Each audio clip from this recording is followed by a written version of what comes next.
Всем привет! А прежде чем мы начнем, хочу поделиться с вами хорошей новостью. Сегодня у нас появился первый донат. Спасибо Евгению Евгеньевичу. Надеюсь, вы дальше нас будете также поддерживать, тем самым мотивировать нас на записывание новых роликов. Сегодня мы поговорим об актуальном вопросе.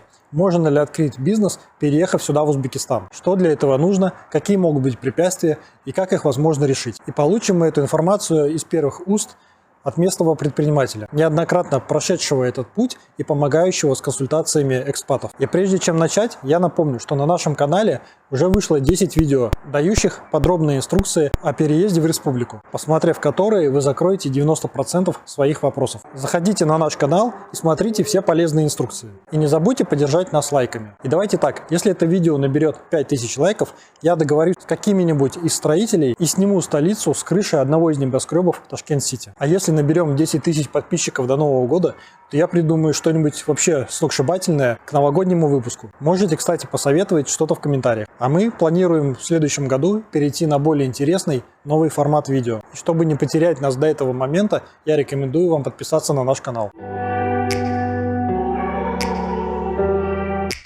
Добрый день! Сегодня у нас в гостях местный бизнесмен, это Фахрудин. Он ответит на наши вопросы по поводу организации бизнеса здесь именно релокантом. Фахрудин, расскажите, пожалуйста, о себе, чем вы занимаетесь, какой у вас бизнес. Я приветствую всех. Во-первых, я занимаюсь онлайн-бизнесом. У меня есть несколько проектов. Из основных это проект Notebook.uz, онлайн-интернет-магазин. Я продаю онлайн ноутбуки, моноблоки, компьютеры и комплектующие. И есть разные проекты. Это вот сейчас мы работаем над проектом smm.uz. Мы хотим продажа видеокурсов наподобие udemy.com. Мы также работаем над проектом, над букингом работаем с сайтом. Ну, isufona.uz. Это бронировать дачи, экскурсии и разных видов туров. Нашими услугами могут пользоваться не только жители Узбекистана, даже приезжие из-за рубежа, бронировать дачи, туры разных видов экскурсий. Вы здесь родились, вы здесь с самого детства живете или вы откуда-то приехали? Нет, я родился здесь, я коренной узбекистанец, то есть это моя родина. Я уже живу здесь 45 лет, можно сказать так. Фахрудин, подскажите, пожалуйста, вот как здесь можно открыть бизнес? Кто может открыть бизнес? Есть ли какие-то ограничения для приезжих? Чтобы вести бизнес, нет никаких ограничений. Очень легко, очень просто. Есть много успешных кейсов в данный момент. Участник многих групп релокантов. Мне понравился, как 64-летний один участник группы. Он искал работу, как приехал сразу.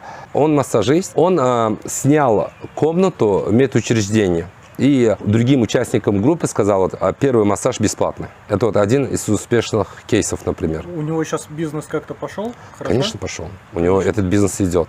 Вот я приехал в барбершоп, моя профессия барбершоп, где мне найти работу, да? Я им тоже давал совет, просто откройте патент самозанятости. Примерно охватывает 86 видов деятельности. И один из этих деятельностей, например, барбершоп, парикмахерские услуги, да? Открыть это очень легко. Он может сам онлайн это открыть, потому что у него имеется PIN-файл, электронная цифровая подпись, которую он уже получил, когда делал регистрацию. И в год это 300 тысяч сумм, это получается примерно $28, при том, что ему пенсия начисляется, он не платит никаких налогов. Имея этот патент за самозанятости, он может также открыть счет в любом банке. Какие нужны для этого документы, какие есть сложности с этим? Нет, давайте сравним вот, патент самозанятости с Россией. Да? Человек, который открыл патент самозанятости, работает с физическими лицами, он должен платить 4% от дохода. По-моему, 6. 6% он будет платить, если он будет работать с юридическими лицами. То есть у вас нету абонентской платы, скажем так, да? А у нас наоборот. Вы платите абонентскую плату, 300 тысяч сумм в год, и все, вы работаете. Вы не платите никаких процентов от оборотов, как в России 4 или 6%. Разница в этом. Очень легко. Еще раз, документы нужны: PIN-файл, загранпаспорт, регистрация. Вы знаете, я вот, чтобы мне открыть бизнес, я не иду, как некоторые идут в единое окно, берут живую очередь, да, предоставляют эти документы к этому оператору. Я просто открываю бизнес онлайн. У нас есть такой проект «Цифровое правительство», и примерно 386 видов услуг. Это открыть через онлайн, и это примерно на 25% дешевле, чем если будете открывать офлайн. У нас заключение договоров, у меня есть организация, но у меня нету печати.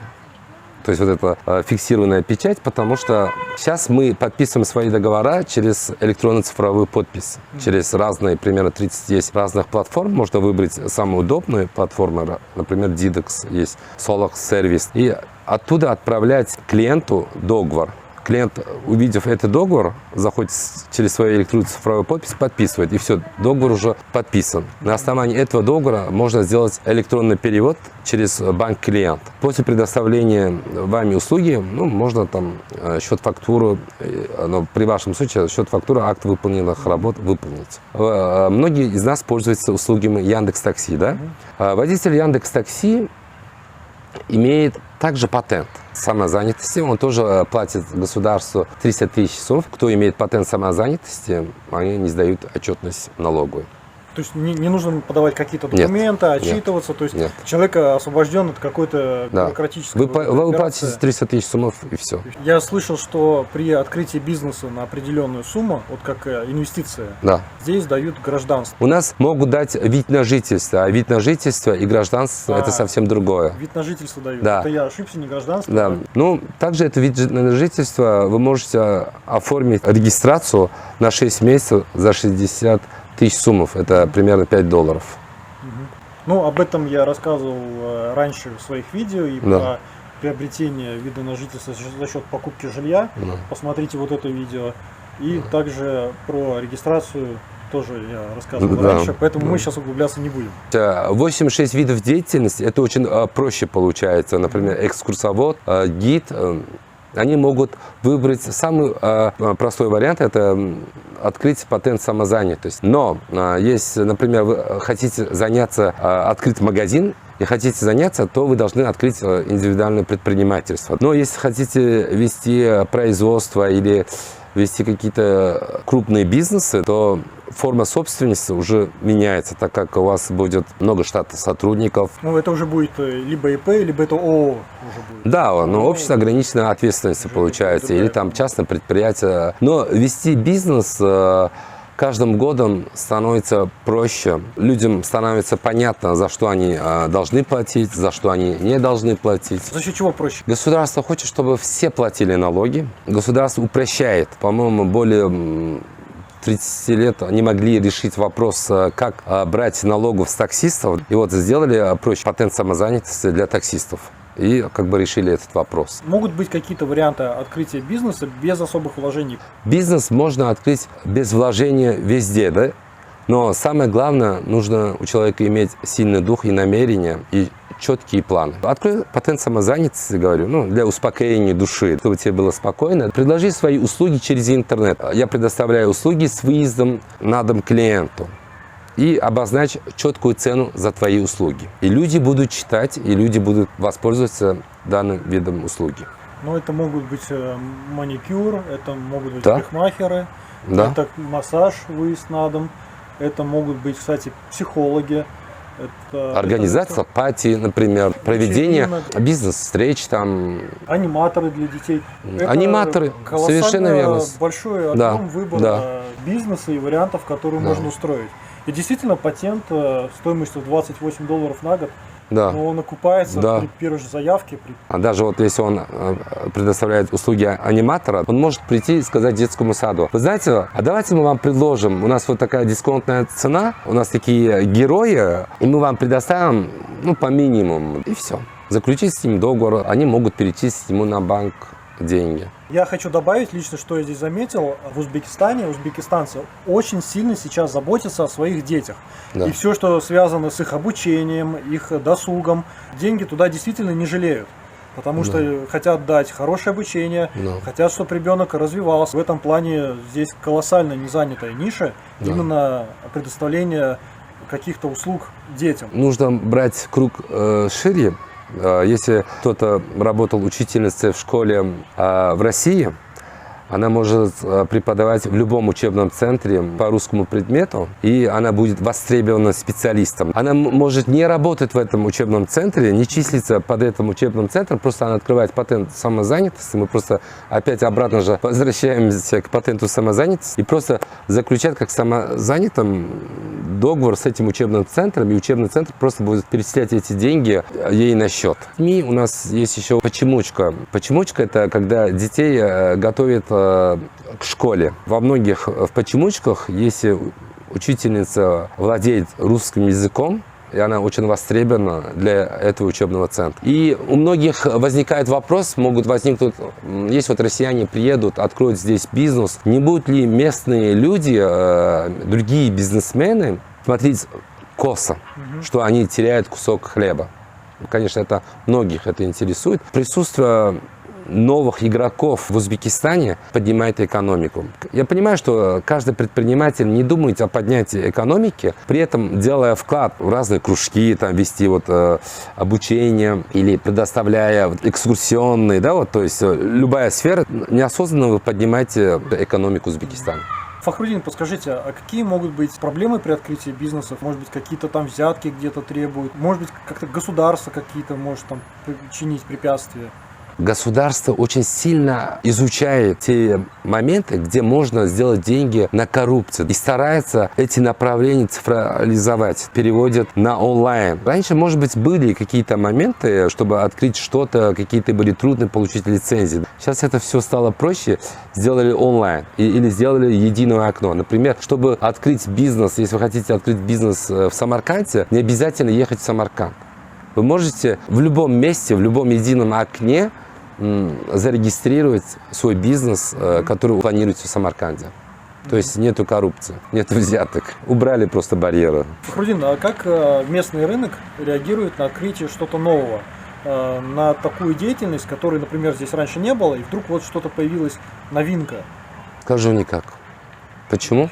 Чтобы открыть бизнес – это одно, а второе – это бизнес, чтобы пошло. Многие россияне задают вопросы, почему здесь нету маркетплейса, например, как Озон, Авито. То есть, чтобы вести бизнес, нужно понять, как делается бизнес в Узбекистане, да, то есть начать с малого, адаптироваться, интегрироваться, посмотреть. У нас открывали крупные маркетплейсы, например, Розетка, но они свернули. Или вот российская Евросеть в свое время, они тоже свернули, у них бизнес не пошел. Но самый удачный и успешный кейс, тот бизнес, который пошло, это Яндекс.Такси. Вы знаете историю, как Яндекс.Такси открывал здесь бизнес? Вы не представляете, да? Я вам скажу, Яндекс.Такси, когда открыл бизнес, он сделал бесплатные премиум машины. При заказе бесплатно приезжала машина, там, Mercedes или BMW. Яндекс.Такси платил 50 или 100 долларов. Потом Яндекс.Такси начал доплачивать таксистам, кто пользуется услугами этого приложения. Начинали, по-моему, 20, 15, 10%. Чтобы адаптировать свой бизнес, Яндекс пошел совсем по другой стратегии. Яндекс.Такси терял, цифра была больше миллионов долларов каждый месяц, в течение 6 месяцев приносил убыток. Они сделали такой ход, но они всех посадили на Яндекс.Такси. Ну, сейчас все платят им. Если думать только о конкуренте, да, кто будет делать бизнес, мы анализируем, да, как лучше сделать, какие у нас преимущества, как усовершенствовать, как сделать стабильный наш бизнес. Из-за этого, конкуренция сейчас, она не такая очень жесткая, можно сказать так. Мы сейчас с вами сидим, да, вот что можно сделать за 5 минут бизнеса? Конечно, это будет выглядеть смешно. Я сижу в группах, где примерно 17 тысяч релокантов, россиян в Узбекистане. И там начался уже потихоньку бизнес, но многие это не замечают, да. Вот, например, у меня есть знакомый друг, я могу с ним поговорить, он шеф-повар, делает плов, но в неделю 3 раза он свободен. В эти дни я могу организовать мастер-класс, и чтобы завлечь участников группы, да, я могу сказать, хотите, я вам в 9 часов мы собираемся около метро, поедем в зону отдыха Чарвак на дачу, и там будем делать 2 вида плова. Свадебный плов и чайханский. И вы научитесь делать плов настоящий, и мы вас привезем. И все это будет стоить 200 тысяч сомов. И сразу потянутся. Если вы возьмете официальные зарплаты, задается вопрос, как узбекистанцы могут жить на такую официальную зарплату, не знаю, 200-300 долларов, у них там дома, участки, а у нас все делают бизнес.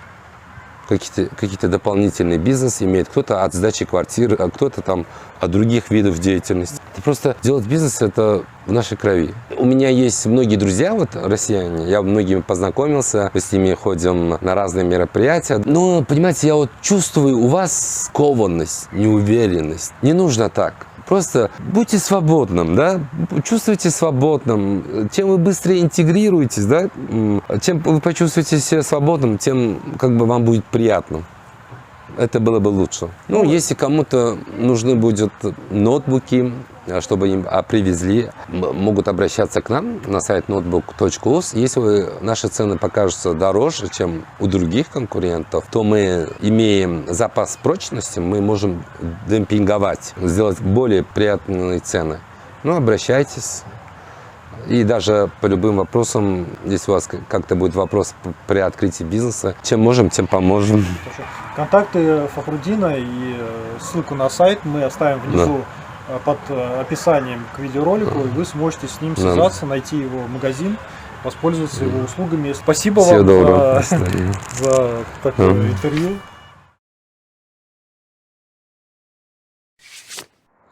Я рекомендую посмотреть вам видео про транспортную ситуацию Узбекистана. Немногие знают о том, что на своем автомобиле находиться здесь будет проблематично. И на сегодня на этом все.